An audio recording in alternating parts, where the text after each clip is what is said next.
Avec la baisse des températures, les moyens de chauffage sont de plus en plus sollicités et ce n'est pas sans risque. Les pompiers interviennent régulièrement pour des intoxications au monoxyde de carbone ou bien des feux de cheminée.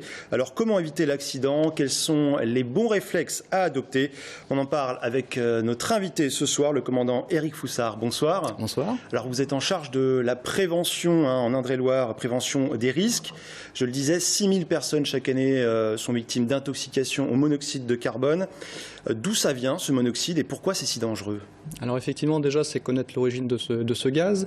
Donc il est lié au fonctionnement des appareils de chauffage. Et donc un mauvais réglage, un dysfonctionnement peut créer l'apparition de ce gaz qui est toxique, et inodore, sans saveur, ce qui fait qu'on aura beaucoup de mal à détecter. C'est pour ça qu'il faut uniquement avoir en première intention des actions de prévention pour suspecter sa présence.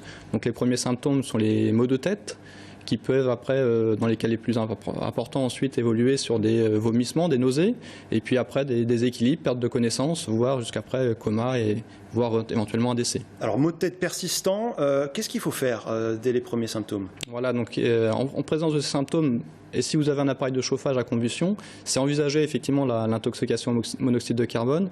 Donc c'est avant tout couper le chauffage, ce mode de fonctionnement, aérer et sortir de la pièce. Ensuite appeler les secours, donc les sapeurs-pompiers au moyen du numéro national, le 18, ou en relation chez nous avec le SAMU sur le 15. Et là nous pourrons envoyer donc une équipe de sapeurs-pompiers déjà pour prendre les premières actions, sachant que dans toutes nos ambulances, nous avons des détecteurs de monoxyde de carbone qui permettront de nous alerter et ensuite, une fois ce gaz identifié, pour la prise en charge médicale, d'avoir un traitement adapté. Alors le mieux quand même, c'est de prévenir, d'éviter cette émanation de monoxyde de carbone. Comment on fait?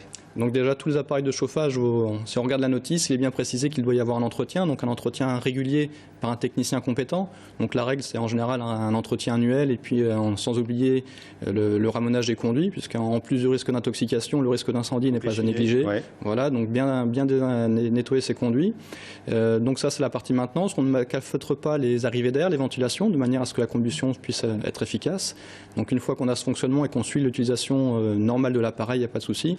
Donc là, en ces périodes de grand froid, on a tendance à pousser le chauffage à fond et ajouter des appareils accessoires. Donc ces appareils complémentaires ne doivent pas être utilisés en permanence. C'est juste un petit plus, mais il n'y a pas de conduit d'évacuation des gaz. Alors depuis le mars 2015, les détecteurs incendie sont obligatoires. Est-ce que c'est suivi d'effets dans les foyers aujourd'hui? Alors, non, c'est obligatoire. Donc normalement, chacun est censé être équipé avec au minimum un détecteur. Donc plusieurs, ça serait encore optimum.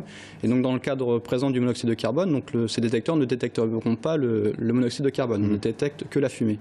Donc il existe par contre des détecteurs spécifiques pour les monoxydes de carbone qui permettront effectivement dans les foyers équipés de chaudières notamment de s'équiper, sachant qu'on a effectivement cette part de chauffage en hiver, mais que l'été, la chaudière fonctionne aussi pour l'eau chaude sanitaire. Merci pour ces quelques conseils, commandant Éric Foussard.